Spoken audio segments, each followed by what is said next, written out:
Hello mga kaboom, kumusta? Ako to si JFG at today ngayong araw, simple lang naman yung ituturo ko sa inyo paano baguhin yung keyboard design or themes ng cellphone ninyo nang walang ginagamit na kahit anong application. So ibig sabihin, walang ads.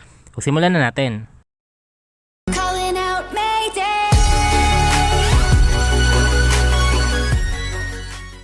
So actually, sabi ko nga kanina, sobrang simple lang naman na ituturo ko sa inyo. Yung iba nga sa inyo baka alam na to Pero para sa mga hindi nakakaalam, tuturo ko sa inyo step by step. So yung iba kasi ang ginagawa, pumupunta pa ng Google Play Store tapos nagda-download ng kung ano-anong keyboard themes or keyboard customization na para mabago yung itsura ng keyboard nila. Yun yung ginagawa nila. Pero ang hindi nila alam, sa phone mo may built-in yan na customization na hindi alam ng karamihan. Kasi pag nag-download pa kayo ng keyboard themes, kakainin pa yung space ninyo. So sayang naman. So ang gawin nyo lang, punta kayo ng settings. Hanapin nyo lang dito yung additional settings. Ito. Pag nakita nyo additional settings, click natin. Hanapin nyo dyan ngayon yung language and input. Hanapin nyo ngayon dito yung manage keyboards. Tapos may makikita kayo dito na settings. Ito. Click nyo yung settings, tas may makikita na kayo na ganito. Ngayon sabihin natin, pag nahihirapan kayong hanapin yun, search nyo lang dito sa settings, keyboard. Pag nahihirapan kayong hanapin, tas click nyo na lang itong pinakauna. Okay, click nyo yan, tapos pindutin nyo ulit yung manage keyboard, punta ulit kayo na settings. Hanggang makarating kayo dito. Alam ko karamihan ng Android devices kasi gumagamit na ng Gboard Built-in na yan. Kumbaga pag binili mo yung phone, naka-Gboard na. Pero sabihin natin, medyo luma na yung phone mo tapos baka walang naka-install na Gboard. Yun lang yung time na ida-download nyo itong Gboard. From Google naman kasi siya, kaya ang alam ko, karamihan talaga pag bagong bili mo yung phone or kahit brand nyo yan, may naka-install na agad na Gboard.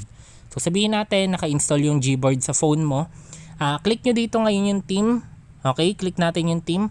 Tapos dito, pwede kayong pumili kung anong color yung gusto nyo sa device ninyo.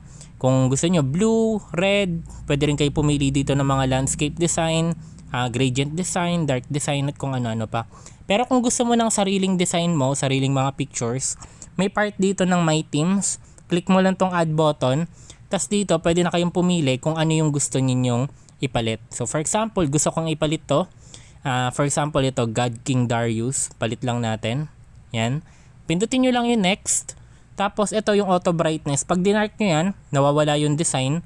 Pag tinaas nyo, nakikita. So, parang opacity na rin siya. Opacity ng design niyo. For example, ito, max natin para makita natin. Click lang natin yung done. Kung gusto nyo, parang may mga space dito sa gitna. Turn on nyo tong keyboarders. Mas gusto ko kasi may ganyan. Pero pag ayaw nyo na may ganon, turn off nyo, makikita nyo, wala siyang space. So, mas makikita nyo yung picture. Pero ako, mas preferred ko kasi yung meron. Mas nararamdaman ko yung may pinipindot ako. Tapos, apply nyo lang. Okay? Ngayon, tignan natin. Punta tayo ng Messenger. Tapos, try natin. Nakikita nyo, ito na yung design natin, yung God King Darius. So, ganun lang mga kaboom. Sobrang simple lang. Sobrang simple lang ng ginagawa natin. So yun lang mga kaboom, quick video lang tayo ngayon. Kung may gusto kayong suggestion, comment nyo lang below para at least makita ko.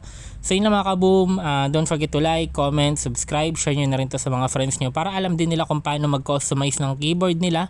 Pero pwede rin naman hindi mo share sa kanila para maiwanan sila sa mga bagong uso. So yun lang mga kaboom, ingat kayo palagi at maraming salamat.